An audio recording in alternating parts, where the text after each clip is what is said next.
In this video, we're going to talk about a concept called the central limit theorem. And the central limit theorem specifically has to do with sampling distributions of sample means. And what it says is that as the sample size n increases without limit,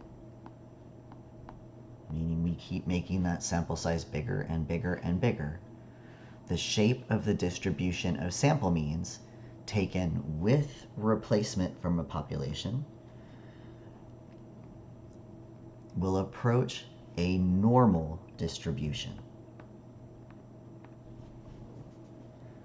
So as I take larger and larger samples, the more normal my distribution of sample means will be. And we know, as we saw in our last video, that the distribution of sample means will have a mean mu equal to the population mean and a standard deviation of sigma divided by the square root of n, the population standard deviation divided by the square root of the sample size. Lots of complicated phrasing. In other words, small samples, it's hard to know what the distribution of sample means will be because small samples are not necessarily accurately reflective of the population we pulled them from. As our sample size gets larger and our samples are more representative of the population we pulled them from, we expect that that distribution of resulting sample means will be normally distributed about the population mean. Because when we're looking at sampling distributions, we are getting a new formula for the standard deviation, I also need to reevaluate how I calculate z-scores.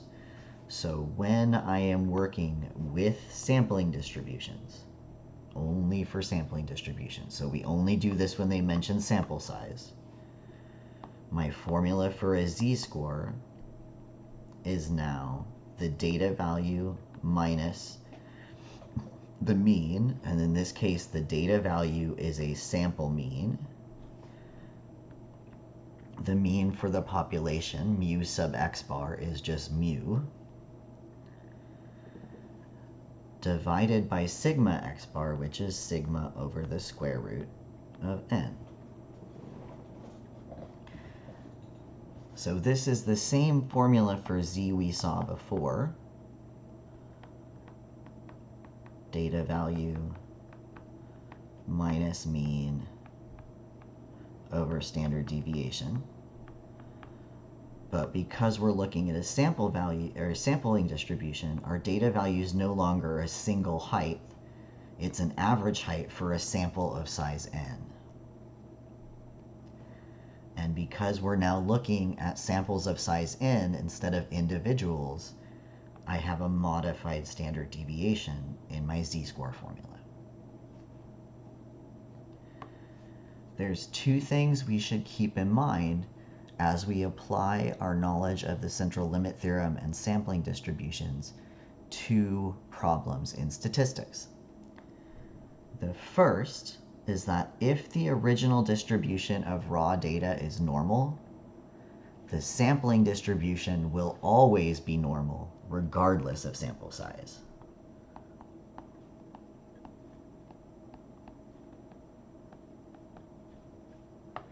In other words, normal distributions result in normal sampling distributions. If I'm sampling from a normal distribution, that sampling distribution will also be normal.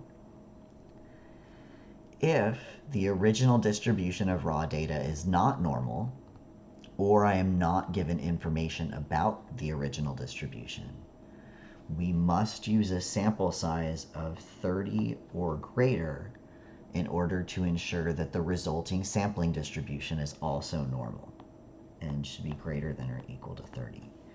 And that is in response to this statement here. As n increases without limit, the distribution of sample means taken with replacement will approach a normal curve. And And through a whole lot of mathematical calculations that are beyond the scope of this course, we know that as n reaches 30 and beyond, our sampling distribution is so close to normal that we can approximate it with the normal accurately.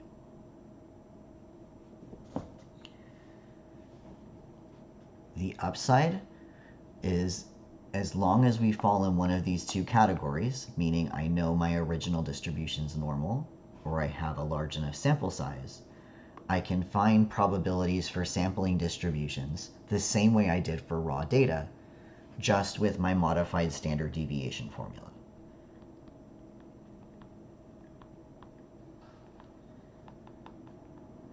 And we already know how to do this.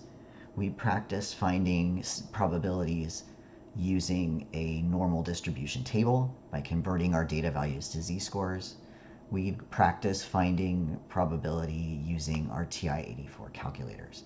This process is going to be the same, we just have a modified standard deviation.